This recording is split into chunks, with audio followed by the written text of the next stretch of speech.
All right, hello, happy Thursday, and welcome to Avio's Journey YouTube channel. My name is Anthony Pica, and this show is all about helping the new and upcoming voiceover artists grow their business and sidestep all of the crazy things that I seem to step on. I'd like to welcome you if you're coming from Instagram, Twitter, YouTube, if you're coming from Facebook. Thank you so much for being here, and I've got an exciting topic to talk about today that actually comes from a fellow voice actor who was talking to me earlier today. Her name is Allie, and we're going to be talking about how to keep your sanity when dealing with tough customers on Fiverr.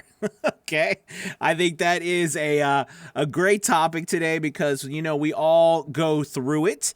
But before we get started, if you wouldn't mind taking a moment to go ahead and tick the subscribe button if you're on YouTube, or the notification button, hit the like button, and retweet this if you're on Twitter, or if you're on Facebook, share it so we can get as many people as we can to see this, because I think this is going to be a good one today.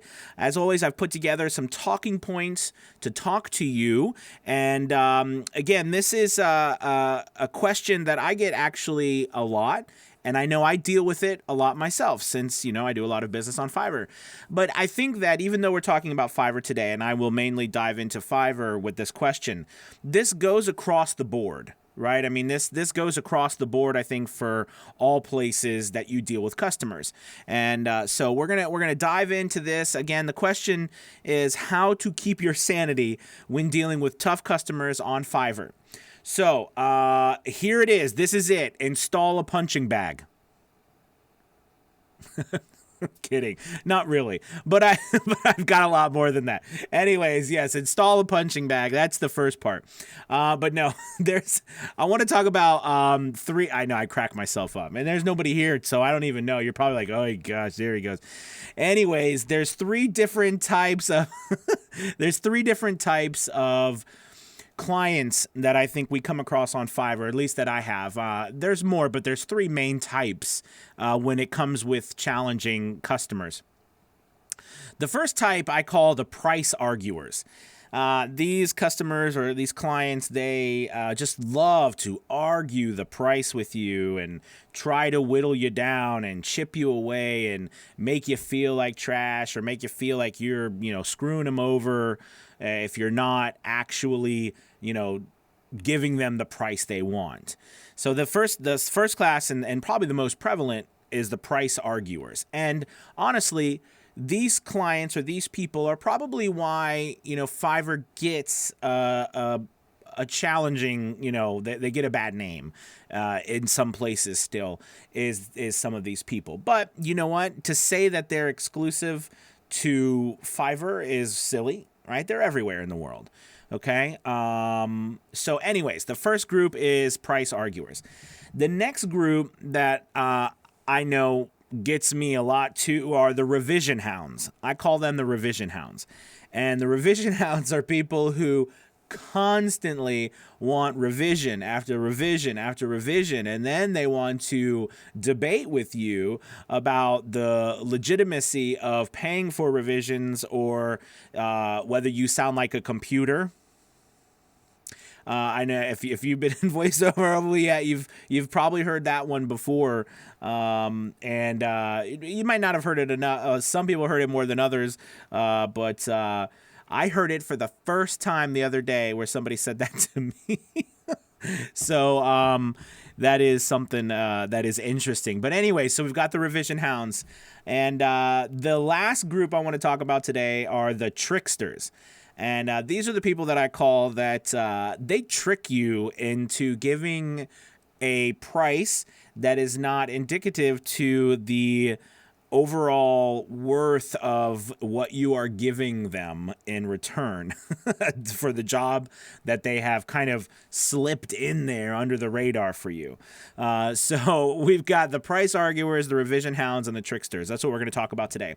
Now, as we go along towards the end of this, I'll go ahead and speak about them. Okay?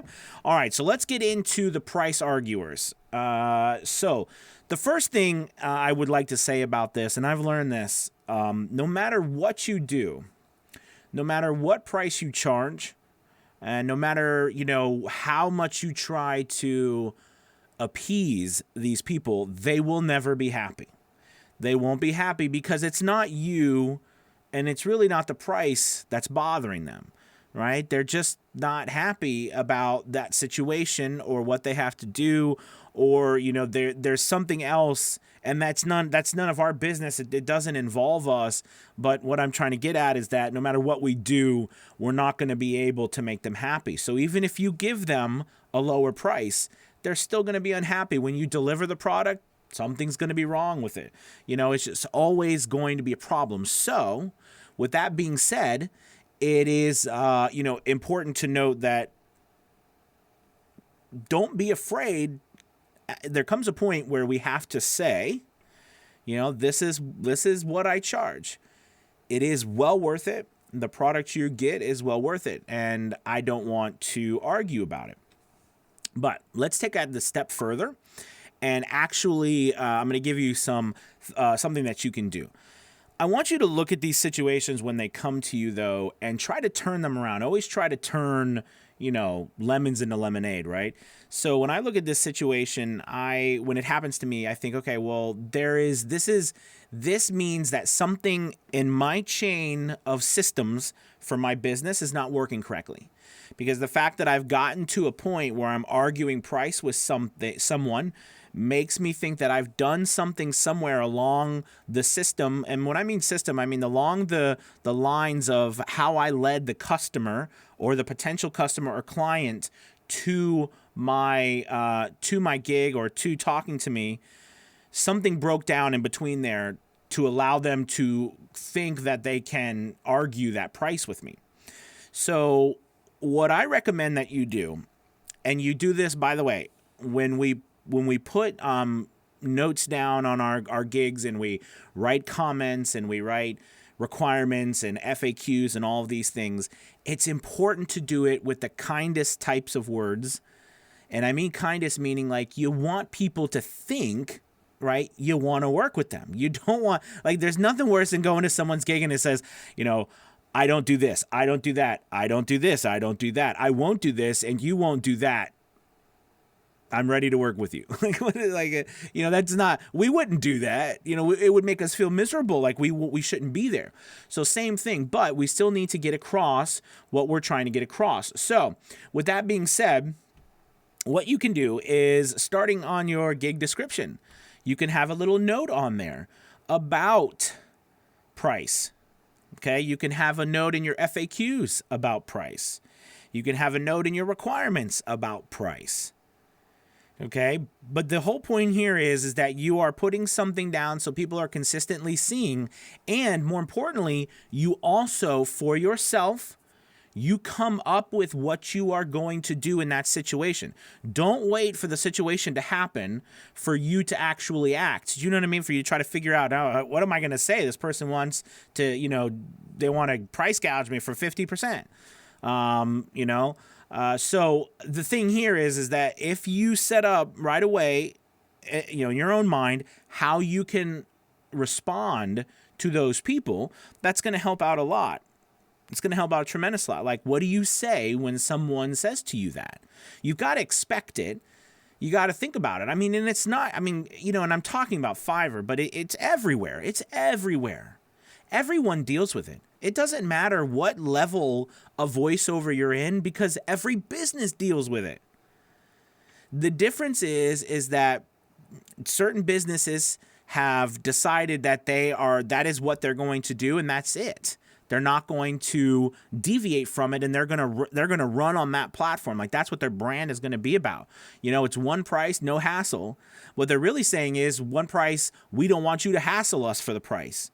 That's what they're really saying, but they make it like you don't have to worry about being hassled. No, we don't want to be hassled. So, you can stick to that if you want. You might be a person who really does like to work out, a price so that you can continue to get work with people, and that's fine too. Just put together something that will help you get there in a way that is the same consistent manner each time. Okay? All right, price arguers. Next, we're going to talk about revision hounds.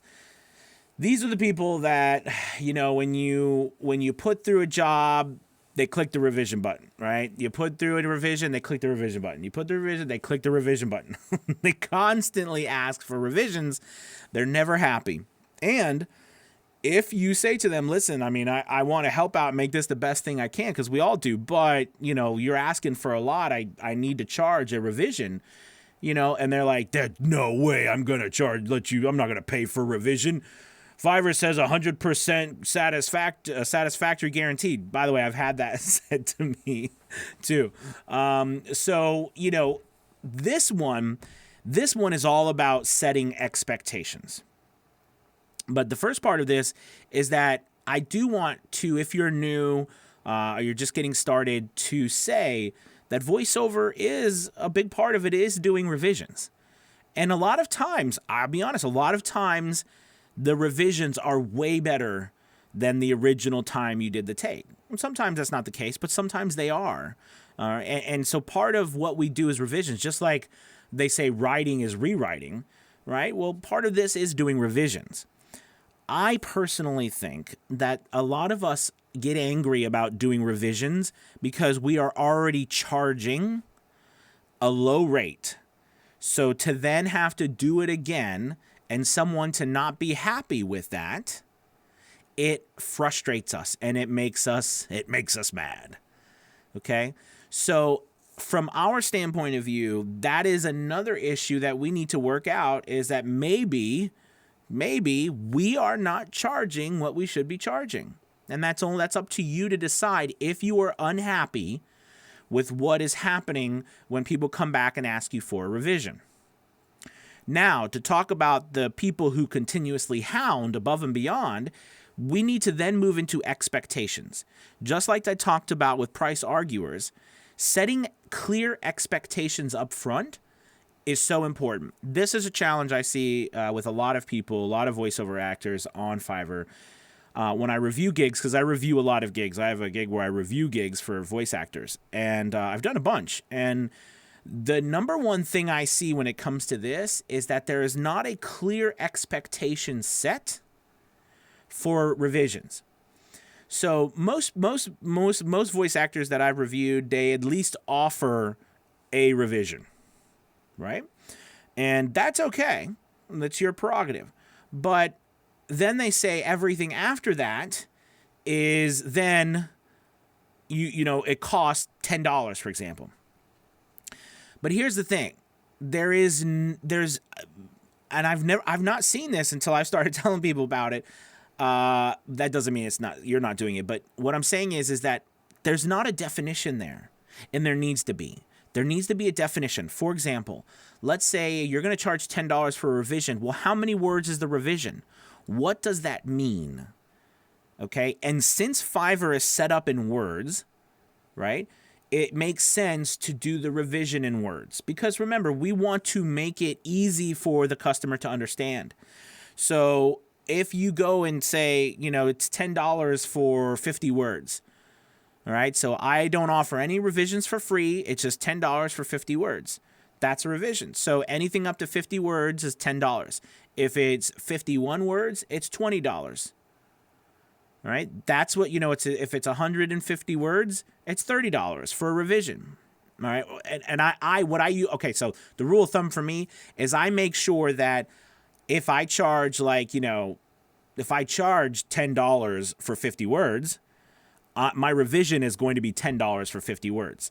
What I won't do is charge them all the broadcast rights and things over again. I won't charge them that again because it's the same job, but I will charge them the same amount, because I always give the example, like, let's say that someone hires you to do 1,000 words. You do it, you give it to them, they love it, they bring it to corporate. Corporate says, it's not that, or we want to change around the script, and they bring the script back to you. It's different. They're like, hey, we want you to read it over again, but we bought a revision for $10. For, you know what I mean? And you charge, and they originally paid like $200, and now you got to read the whole thing over again for $10. You know what I mean? That's like not okay to me, right? So this is why you have to protect yourself. But expectations do a couple of things. One, yeah, they save our butts. They do.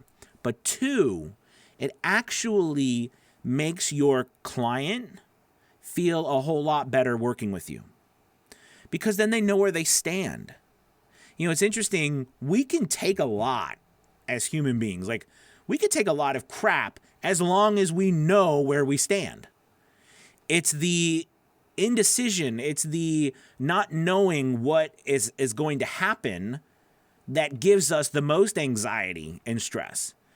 So it's important that you set those requirements for the client, and you can do that in the description, in the FAQ section, in the gig requirements section a couple of times. I have it at least 4 or 5 times all over my gig. Like I said, I say it nicely, but I make sure that people understand that revisions cost extra money, and they're going to cost that amount of money no matter what. Now, can you go back and say someone, you know, and they want to purchase a revision and they need to, and they've made a mistake or something, and you want to give them a little break? Sure, it's your business, you can do that. But I'm just pointing out to you that it is a good place to have, you know, upfront expectations. Okay, it will make your life a lot easier.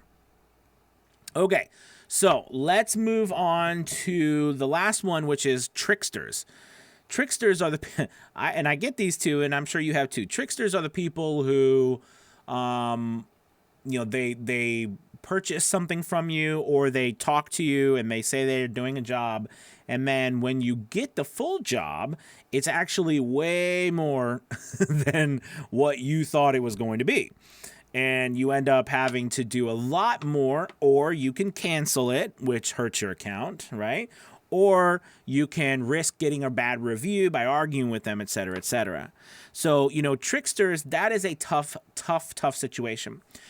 Here's something that you can do to eliminate those worries.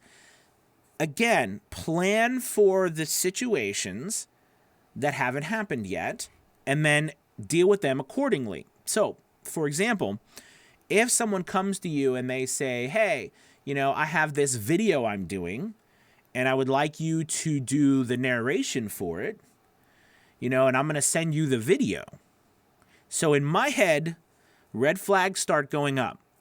Does this person want me to just narrate? Do they want me to add music? Do they want me to time sync? Am I dubbing?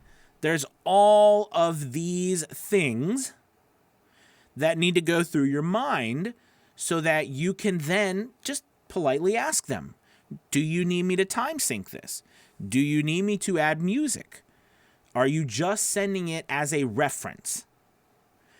By the way, put those in your lightning responses so that you can just hit that little lightning bolt on your phone app or whatever, or in the little quick responses on your desktop, and send them a quick response. You know, what does this mean?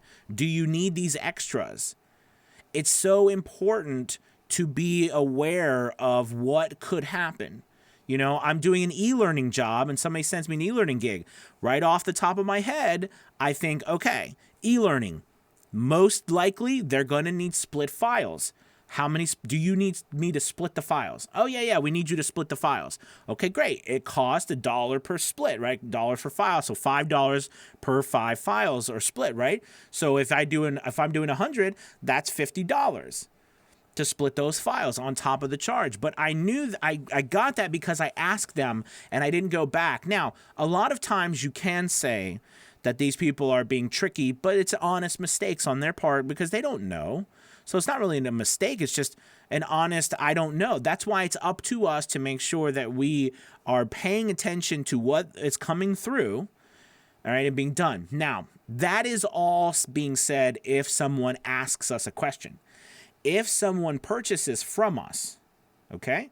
If someone purchases from us, the best thing to do is once we get that purchase, you have a response set up thanking them for the purchase, but then letting them know that, hey, I see that you purchased, this happens occasionally where someone purchases 150 words from me, but then they send the script and it's 250 words. And I say, oh, thank you so much for, purchasing this gig from me. I'm looking forward to working with you. I noticed that you bought 150 words and it looks like the script is 250 words. I'll go ahead and send you the extra, or I'll send you the extra price, and then I can get started for you. Like, that's super nice. It's not mean. And I've never had someone not buy that from me. So that is one way for you to be prepared to do something extra. However, if somebody pulls something on you where you get trapped, like sometimes this happens to me where I'm doing something and I'm trying to respond and I'm not fully paying attention, okay? That happens. I mean, it happens to us, right? And then they get a fast one on us. I mean, you got it. When you put your name in there and say, yes, I'll do it, I mean, you need to do it. It's your, it's your job, or you need to cancel the gig.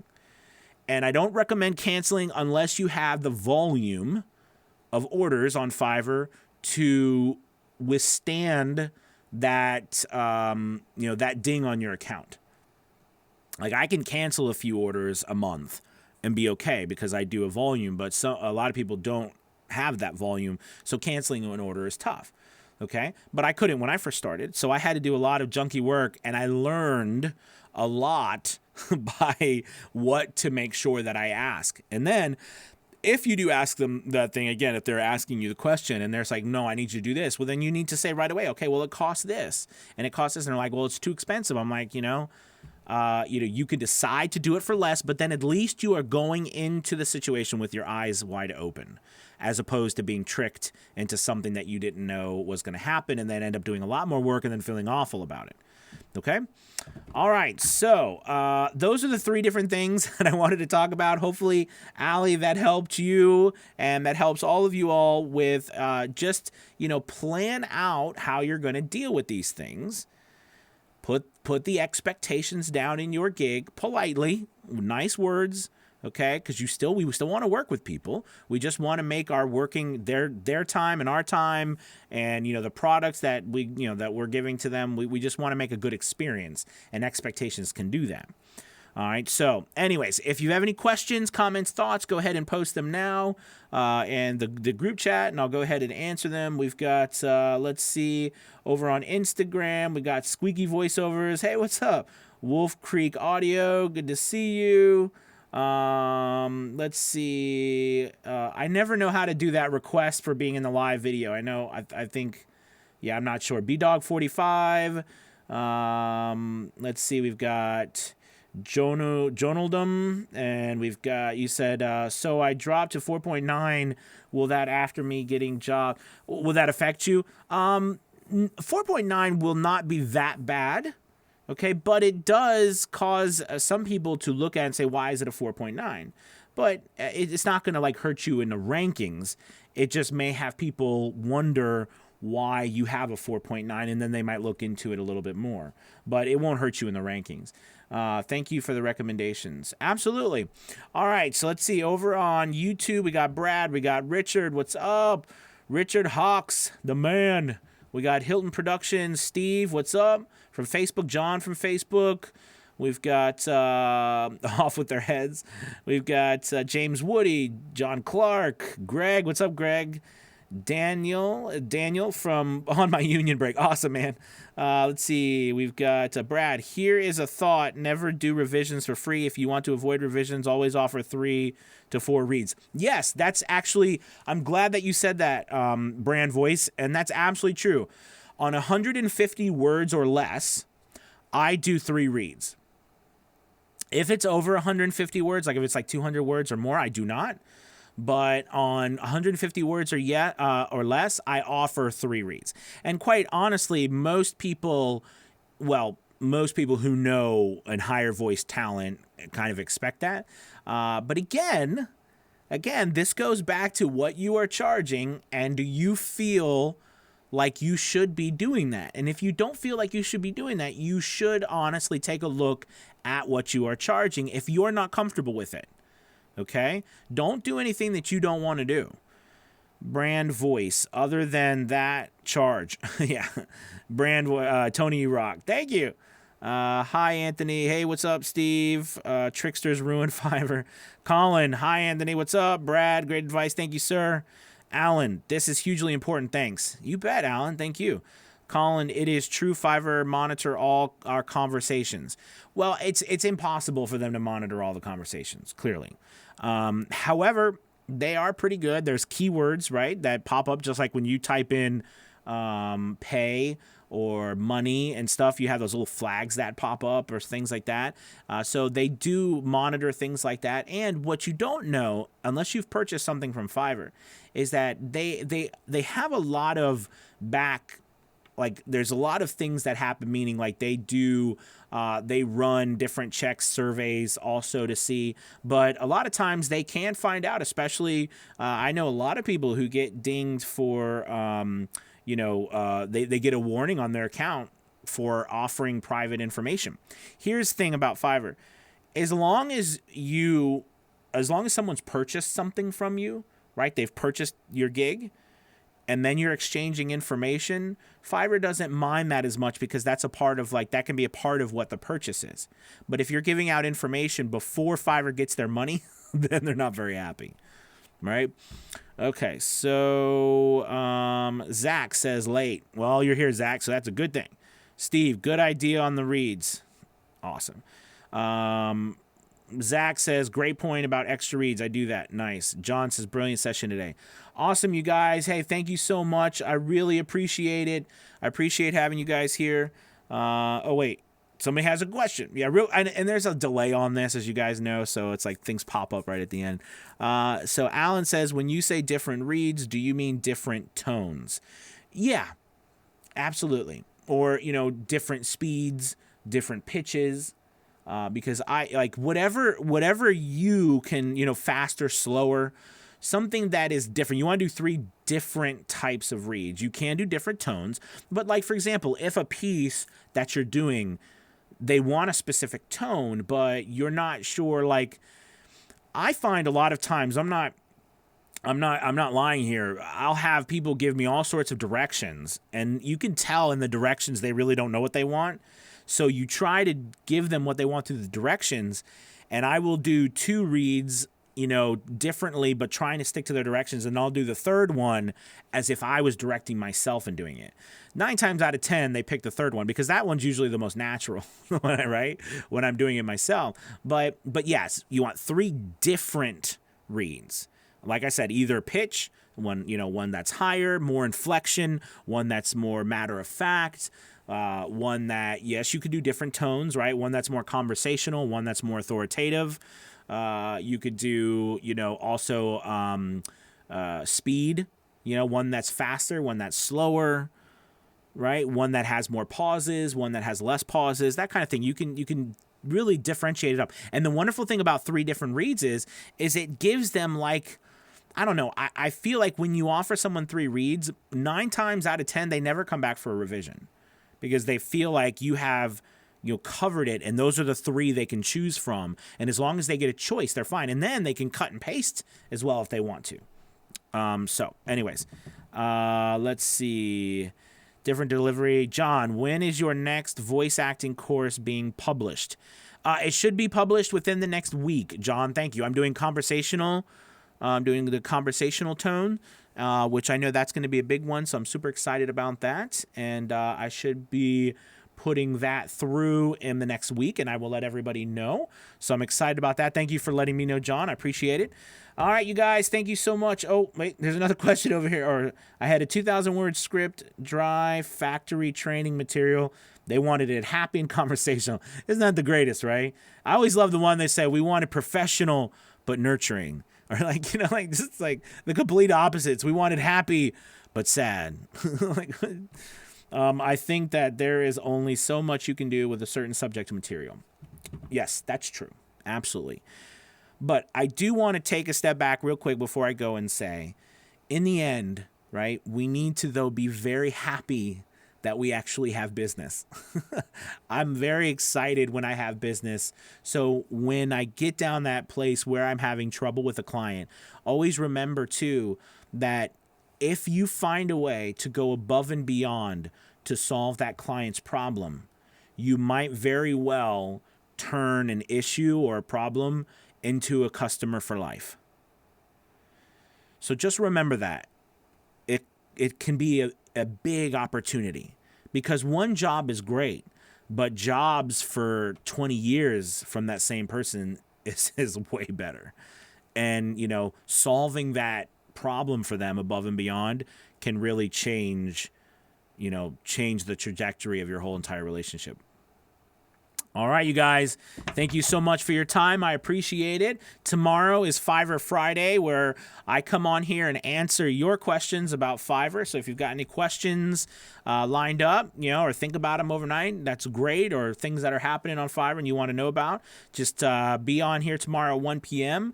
and fire away, and I will answer your questions for you. Also, if you get a chance and you haven't done so, like this video right now, share it. Please go ahead and retweet if you're on Twitter, subscribe if you're on YouTube, and then hit that like button. Like. I did that a while ago. Like. And I will see you guys tomorrow. All right, guys, have a good one. Goodbye. Yes, Fiverr Friday. I know Paul loves it. Fiverr Friday. See you guys tomorrow. All right, bye-bye.